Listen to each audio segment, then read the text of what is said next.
Have you ever looked at a PEB structure and wondered, what is the difference between a portal frame and an end wall frame? Many beginners think they are the same, but in reality, they have completely different locations, purposes, and structural roles. In this video, you'll learn the easiest way to identify both frames in any real PEB project. Let's get started. Before comparing them, let's quickly revise what a portal frame is. A portal frame is the primary load-carrying frame of a PEB building. It is made of 2 steel columns and 2 roof rafters connected by moment connections. This frame carries the major roof loads and transfers them safely to the foundation. Now let's understand the end wall frame. As the name suggests, it is located only at the front and rear ends of the building. Its primary purpose is to support the end wall sheeting, cladding, and wind loads acting on the building ends.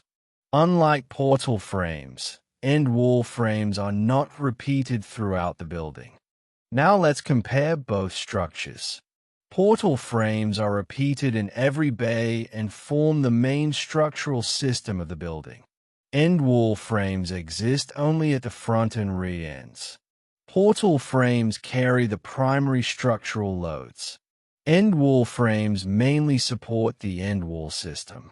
So remember this simple rule. Different location means different structural purpose. The easiest way to identify them is by looking at their location. The end wall frame is always located at the building ends.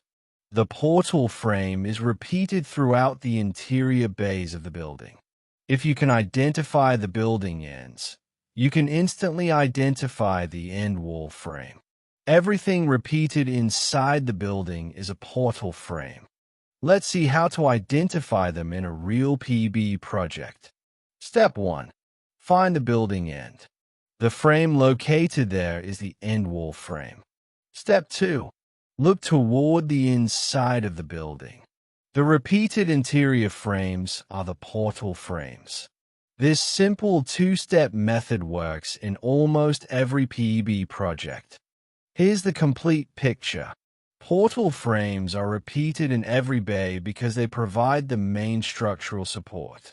End wall frames exist only at the front and rear ends to support the end wall system. Both frames are important. The difference lies in where they are located and what they are designed to support. Let's quickly revise everything. Portal frame, primary structural frame, repeated in every bay, carries the main building loads. End wall frame, located only at the building ends, supports the end wall system, not repeated throughout the building. This is the master rule you should always remember. Portal frame does not mean end wall frame. They serve different structural functions. Congratulations! You can now confidently identify the difference between a portal frame and an end wall frame in any PEB project. If you found this lesson helpful, please like the video, leave your questions in the comments, and subscribe to ACP Civil Hub for more practical PEB engineering lessons. In our next lesson, we'll learn about another important PEB component. What is a purlin? We'll understand its purpose, types, identification in real projects, and common beginner mistakes. See you in the next lesson. Happy learning!